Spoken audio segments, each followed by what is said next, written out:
तो जब हम कंसेप्शन की बात कर रहे हैं, कंसीव करने की बात कर रहे हैं, मदरहुड, मदर बनने की बात, तो एक एस्पेक्ट हमको समझना पड़ेगा कि ये जो फेमेनाइन मदरहुड एस्पेक्ट होता है, फेमेनाइन का मदरहुड एस्पेक्ट होता है, ये किस चीज के साथ में जोड़ा जाता है, और ये कौन सी स्ट्रेंथ है, कौन सी स्ट्रेंथ है जो एक फीमेल को कंसीव करवाती है। हुँ? तो एक स्टोरी बता, इस स्टोरी से समझ में आएगा। योगिक लोर में ये स्टोरी बड़ी मशहूर है। तो होता यूं है कि एक योगी होता है, वो किसी पेड़ के नीचे रोज साधना करता है अपनी अग्नि को बढ़ाने का, अपनी अग्नि को बढ़ाने का। और मालूम है आपको अग्नि का स्थान क्या होता है हमारे शरीर में? आंखें, ठीक है ना? आंखें अग्नि का स्थान है। तो साधना करते करते, अग्नि बढ़ाते बढ़ाते, एक दिन ऐसा आया कि वो साधना कर रहा तो ऊपर से एक चिड़िया चहचहा रही थी, ट्वीट ट्वीट ट्वीट कर रही थी, और उसकी साधना में विघ्न आ रहा था। अब उसको गुस्सा आने लग गया क्योंकि टूट रही थी साधना। तो उसने बड़ी आंखें खोल के बड़ी गुस्से की नजर से उस चिड़िया को देखा, और वो चिड़िया जल गई ना। इसके बाद अब देखो उस योगी का अहंकार, कि चिड़िया के मरने का उसको कोई दुख नहीं हुआ, उसको खुशी हुई अपनी साधना के पूर्ण होने। और इसी दंभ में वो भिक्षा मांगने के लिए निकल पड़ा। तो जो पहला घर मिला, वहां से उसने भिक्षा का आह्वान किया। अंदर से एक आवाज आती है कि योगी महाराज थोड़ा वेट करें, मैं कुछ जरूरी काम कर रही हूं, उसके बाद आती हूं। थोड़ी देर देर बीतने के बाद में योगी को रहा नहीं जा रहा था, क्योंकि दम्भ, ईगो बहुत ज्यादा बढ़ी हुई थी। तो और जोर से चिल्लाया, भिक्षाम दे।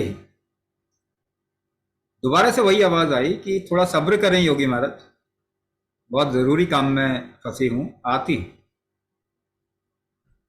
तीसरी बार तो थोड़ा वेट करके चिल्लाने लग गया, कहता तुम जानती नहीं मैं कौन हूं, मेरे साथ में तुम इस तरीके का व्यवहार जो कर रही है, तुम्हें मालूम है मैं कौन हूं? तो अंदर से वो लेडी कहती, बस अभी आ ही रही हूं मैं, आप इतना नाराज ना हो। और ये तिलमिला रहा था तब तक, इतने में वो आती है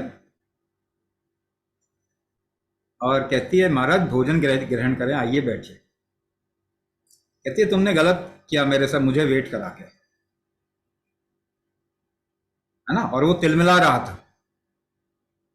कहता, मैं क्या कर सकता हूं तुमको मालूम है? कहती, महाराज चिड़िया तो भस्म हो गई, मैं तो नहीं हो पाऊंगी।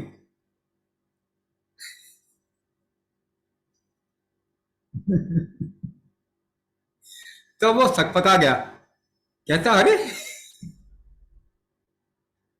तुमको कैसे पता चला? कहती है, मेरी भी साधना है। कहती है, मेरी भी साधना। तब थोड़ा नरम पड़ गया, थोड़ा और ढीला पड़ गया, और फिर सोचने लगा, तुम्हारी साधना तो मेरे से भी ज्यादा आगे। तुम तुम तो मेरी गुरु बन सकते।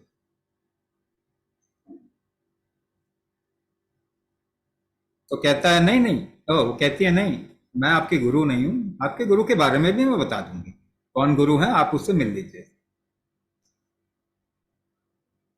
और फिर वो एक्चुअली मैं उसके पांव पड़ने लग गया। कहता है कि तुम्हारी साधना बताओ। उस लेडी ने कहा, मेरे पति अपाहिज है, मुझे उनका ध्यान रखना होता। तो उनको मैं भोजन करा रही थी, इस वजह से लेट हो गई, देरी हो गई। बस वही मेरी साधना। कहती वही मेरी साधना। और तब वो योगी कहा, अरे मैंने तो बड़े कठिन कठिन साधना की है, क्या इसी से हो जाता है? कहती इससे जो हो सकता है वो आप नहीं कर पाएंगे। इससे जो हो सकता है वो आप जो भी करेंगे उससे बड़ा हो सकता है। तो एक फीमेल की साधना क्या है? कमिटमेंट, समर्पण। समर्पण, उससे बड़ी शक्ति कोई नहीं। उसी शक्ति के कारण एक रावण सीता का को छू भी नहीं सकता था। समर्पण, कमिटमेंट, उसी शक्ति के कारण किसी कोई अनुसुईया बन जाती है। उसी शक्ति के कारण एक फेमेनाइन, एक फेमेनाइन शिव के ऊपर सवार भी हो सकती है।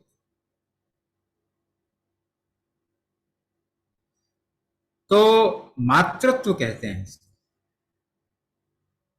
इसी को मातृत्व कहते हैं। अगर आपके शरीर भी ठीक है, अगर मातृत्व नहीं है, तो क्या प्रकृति की नजर में आप कंसीव करने के लायक हैं? अनडायग्नोज इनफर्टिलिटी होती जाएगी। समझ में भी नहीं आएगा किसी को। ये मातृत्व, समर्पण, और इसी का एक दूसरा फॉर्म इसे ग्रहणशीलता कहते हैं।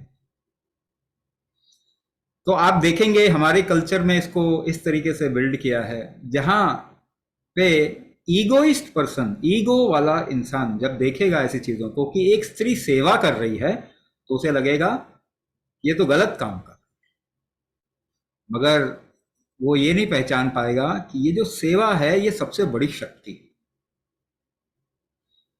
सेवा किसी के लिए नहीं होता, ये एक मन का भाव है। समर्पण एक मन का भाव है। कोई दूसरा इंसान तो उसका एक कहते हैं कि माध्यम ही बन सकता है, मगर ये समर्पण जो होता है ये जीवन के प्रति होता है, लाइफ इटसेल्फ। कभी भी कमिटमेंट जो होती है वो जीवन के प्रति होता है। कोई दूसरा इंसान एक माध्यम बन सकता है इसको निकालने का। तो जब भी हम ऐसे फोटोग्राफ देखते हैं जहां पे विष्णु क्षीर सागर में शेष शैया पे लेटे हुए हैं और लक्ष्मी सेवा कर रही है, तो फेमिनिस्ट को ये बड़ा बुरा लगेगा।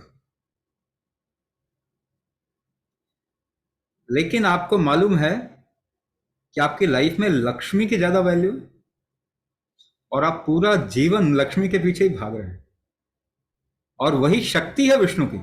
विष्णु लक्ष्मी के बगैर किसी काम के नहीं है ना, सोते रहते हो तो।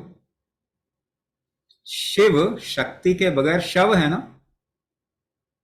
शक्ति होगी तभी तो शिव है। तो वो शक्ति जो है वो कमिटमेंट है जीवन के प्रति। तो आप दूसरे को कितना अपना पाते हैं, है ना, कितना अपना पाते हैं, यही तो क्वालिटी है ना फेमिनाइन के। आप देखिए कि एक फेमिनाइन को थोड़ा सा डांट भी दिया जाए तो मन पे नहीं लेती वो। एक मेल बहुत ज्यादा मन पे लेता है ना, वो वापस से घूम फिर के वापस अपने ढर्रे पे आ जाएगी। यही तो क्वालिटी है उसकी। मन पे लेने से तो उसका इमोशनली नुकसान होगा कि नहीं होगा। एक फेमिनाइन थोड़ी सी गप्पे मारती है और भूल जाती है सब कुछ, वो सीरियस भी नहीं होती, वो ऐसा कर सकती है क्योंकि फंडामेंटली उसका किसी से भी दोष नहीं। वो किसी की बिचिंग कर लेगी मगर उससे बात भी कर लेगी ना। कोई प्रॉब्लम नहीं, क्योंकि वो उसका एक पर्सनालिटी की तरफ में कमिटमेंट से ज्यादा एक लाइफ की तरफ में कमिटमेंट है। मेल जो है वो पर्सनालिटी पे ज्यादा जाएगा, है ना, तो उसकी दृष्टि कम है, इसीलिए वो ईगो पे ले लेगा, उसका ईगो बहुत ऊपर होता है ना, क्योंकि उसकी जीवन में पैठ जो गहराई जो है वो कम है। एक फीमेल एक लाइफ के साथ में जुड़े, एक दुश्मन के बच्चे को भी पाल लेगी, एक कौआ, मादा कौआ कोयल के बच्चे को पाल लेती है, या ऐसी बहुत कहानियां देखने को मिलेगा, क्योंकि उसकी दुश्मनी किसी से भी नहीं, मगर उसके जीवन के साथ में प्रेम है। तो अगर बच्चे को देख के, छोटे बच्चे को देख के आपके मन में प्रेम नहीं उमड़ता, तो क्या आप गर्भ धारण के लायक हैं? क्या आपको किसी और के बच्चे को देख के जलन होती है? तो आपने कंसेप्शन अपना, उसकी स्ट्रेंथ कम नहीं कर दी। जो खुशी आपको चाहिए उसको देख के खुश होना चाहिए आपको, किसी से द्वेष भाव नहीं रखना, सबको अपनाना।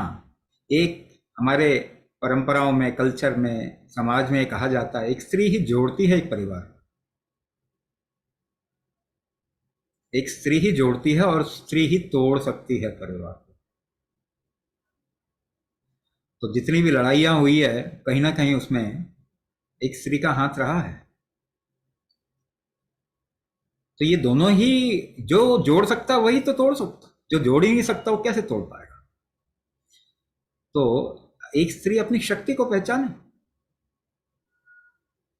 उसका कमिटमेंट से बड़ी साधना कुछ भी नहीं। जब महादेव शिव अलग अलग साधनाएं दे रहे थे सप्त ऋषियों को, अपने गणों को, तो ऐसे में पार्वती कहती है मेरे लिए क्या? और महादेव ने वहां एक बहुत इंपॉर्टेंट बात है कि तुम्हें कुछ करने की जरूरत नहीं, तुम तो मेरे अंदर समर्पित हो जाओ बस। और वही जब महादेव ने पार्वती को अपने साथ में बिठाया और अपने अंग में अंगलीन कर दिया, वही आधा हिस्सा शिव और आधा हिस्सा पार्वती हो गई, वही अर्धनारीश्वर। तो स्त्री को क्या चाहिए? कोई साधना चाहिए? कोई साधना की जरूरत नहीं, वो तो बस समर्पण कर दे अपने, उससे बड़ी साधना कुछ भी नहीं। यही महादेव बता रहे हैं कि बहुत बहुत अपॉर्चुनिटी, बहुत बड़ी अपॉर्चुनिटी होती है एक फीमेल के पास। तो ये अलग अलग आयाम है, कोई भी चीज करना उसको बहुत सुंदर तरीके से करना, ये गुण है, ये गुण है कि कोई भी काम करेंगे तो बहुत सुंदर से करेंगे, गाते हुए करेंगे। आप जीवन के प्रति समर्पित हैं, जीवन का उल्लास आपके अंदर आना चाहिए कि नहीं, जीवन की उमंग आनी चाहिए कि नहीं। जो स्त्री जीवन के प्रति बहुत एक्साइटेड होती हैं वो बहुत जल्दी कंसीव कर जाएंगे। जो थोड़ा नीरस होती है, जीवन के लिए एक्साइटेड नहीं होती, उनको कंसेप्शन में डिफिकल्टी आएगी, तकलीफ आएगी। जीवन आपके अंदर से प्रवाह होना चाहता है, यही तो कंसेप्शन है। तो आपको तो पूरा उसको अपना लेना चाहिए, पूरी मंगता में अपना लेना चाहिए, है कि नहीं? तो किसी के लिए द्वेष भाव नहीं हो, सबके लिए अपनत्व हो। आप बच्चे को देख के खिलखिला सकें, अपने इमोशन को कहते हैं ना हाइट पे रख सकें, बहुत एक्साइटमेंट जीवन के, छोटी छोटी जीवन की चीजों के लिए, लाइफ की चीजों के लिए एक्साइटेड होना चाहिए। सुंदरता के प्रति आपका रुझान होना चाहिए, यही तो जीवन है ना। रुकावट नहीं होना चाहिए, फ्लो होना चाहिए। आपके शरीर के अंदर भी रुकावट नहीं होनी चाहिए, उसी को हार्मोनल फ्लो कहते हैं ना। वही इमोशन में इमोशनल रुकावट नहीं है। कब होगा ऐसा कि इमोशनल कोई रुकावट नहीं है? जब आप किसी के लिए रुकावट, बैरियर्स नहीं क्रिएट करेंगे। जैसे ही आप समर्पित होते हैं, रुकावट खत्म। जैसे ही आप समर्पित होते हैं, आप अपने शरीर में एक मेल को इजाजत दे देते हैं, जो आपका पर्सनल एरिया है, इतना समर्पित हो जाता है। तो फ्लो को रोकना नहीं, चाहे वो आपके माइंड का फ्लो हो, इमोशन का फ्लो हो, बॉडी का फ्लो हो, ऐसी चीजें जिसमें फ्लो ज्यादा हो वो करेंगे तो आप देखेंगे आपका हार्मोनल फ्लो अच्छा हो जाएगा। अगर नृत्य आपको बहुत सुंदर लगता है और नृत्य करें तो हार्मोनल फ्लो शुरू हो जाएगा। अगर एक गीत गाएं तो हार्मोनल फ्लो शुरू हो जाएगा। एक सुंदर चीज क्रिएट करें तो आपके शरीर में रुकावटें बंद हो जाएंगे। तो ये सारे आयाम भी बहुत बड़ा रोल प्ले करते हैं। केवल हम सोचते हैं कि भाई पीसीओडी हो गया, एमएच काउंट कम है ना, हार्मोनल फ्लो ठीक नहीं है ना, डायबिटीज हो गई, थायराइड हो गया, अब कंसेप्शन नहीं होगा। तो डायबिटीज, थायराइड तो ठीक होता ही नहीं है, एलोपैथी की बात करें तो फिर कैसे कंसीव करें? लेकिन ऐसा नहीं है, वो ठीक होता है। मेटाबॉलिक फ्लो को ठीक करेंगे, डायबिटीज और थायराइड ठीक हो जाएगा, पीसीओडी ठीक हो जाएगा, शरीर पे काम करेंगे। इसीलिए कुंभक के जरिए हम गर्भाधान प्रोग्राम करते हैं, जिससे कि शरीर पे काम होता है, मगर शरीर के अलावा मानसिक तल पे भी काम होता है, आपके इमोशंस पे भी काम होता है। और आप इस तरीके से अपने जीवन को देख के क्या करना है, उसमें आप किस तरीके से चलें, किस तरीके से नहीं, कौन सी चीज़ रुकावट पैदा करेगी, और थोड़ा हमको समझ में आ सकता है। तो इसका ध्यान रखें, और तभी मातृत्व आपके अंदर ना पसीजना चाहिए, मरोड़े लेना चाहिए, तो बेबी तो अपने आप आ जाएगा।